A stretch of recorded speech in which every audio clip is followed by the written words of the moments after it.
மனதானது குரங்கு சுபாவமானது, எப்பொழுதும் ஸ்திரமின்றி இருக்கின்றது. மனம் சலனத்தினால் உலகத்தில் ஜனங்கள் மகத்தான அனர்த்தங்களை அடைகிறார்கள். இந்த மனமானது குரங்குத்தன்மைக்கு சமமானது அப்படிங்கிறது. அது நம்ம எல்லாருக்குமே தெரிஞ்சதுதான். நம்ம தான் அதோட தானே வாழ்ந்துட்டு இருக்கோம் சிறு வயதுல இருந்து. என்ன சின்ன வயசுல இருந்து நமக்கு தெரியாது. இப்ப மனசுன்னு ஒண்ணு இருக்குது, அது படாத படுபடுத்துது நம்மள.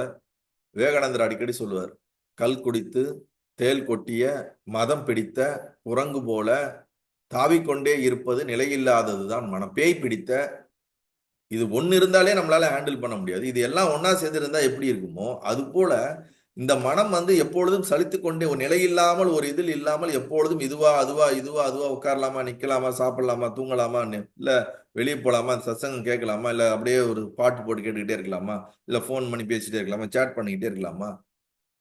மனசு ஒரு இடத்துல நிலையில்லாமல் இருக்கிறதுனால பலவிதமான துக்கங்களுக்கு இந்த மனிதர்கள் ஆளாகுகிறார்கள்.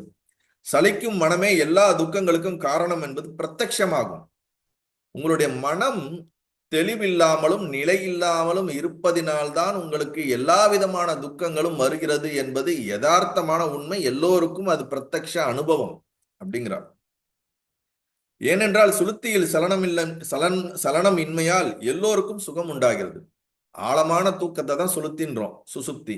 அங்க மனசு இயங்கலையே, சலனம் இல்லையே, எண்ணம் உருவாகலையே, அங்க ஆனந்தமா தானே நம்ம தூங்கிட்டு இருக்கிறோம். அப்ப மனம் இயங்கும் பொழுது துக்கமானது ஏற்படுகின்றது என்பதை நிரூபிக்கின்றார். ஆகையால் மனதை ஸ்திரப்படுத்திக் கொண்டு நான் சொல்வதை கேளுங்கள். மனசை தெளிவா ஸ்திரப்படுத்திக்குங்க. அவ ஒரு சத்தியத்தை சொல்ல வரப்போறா. அதுக்கு முன்னாடி தன்னுடைய பதியான கணவனை தயார் பண்றா. மனதை தெளிவில்லாட்டினா நான் சொல்றது உங்களுக்கு புரியாது. ஏன்னா ஸ்ரத்த வேணும். ஏற்கனவே ஸ்ரத்த இல்லாம இருந்துச்சு அவனுக்கு. அப்ப ஸ்ரத்தையை அவளுக்கு போதிச்சு நான் சொல்றதை கேளு, நான் சரியாதான் சொல்லுவேன். இப்படி இப்படி நீ தேவையில்லாம குதர்க்கமாலாம் கேள்வி கேட்டுக்கிட்டே போனேன்னா அதுக்கு ஒரு முடிவே இல்லாம போயிடும், அனவஸ்தா தோஷத்துக்கு போயிடும். அதனால நான் சொல்றது சரிதான், நான் சொல்றது ஆழமா கேளு, மனசை தெளிவா வச்சு கேளுன்னு அந்த சீடன் போல அந்த கணவனை ஏம சொல்றேன்னு தயார்படுத்திக் கொண்டே வருகிறார். நல்லது.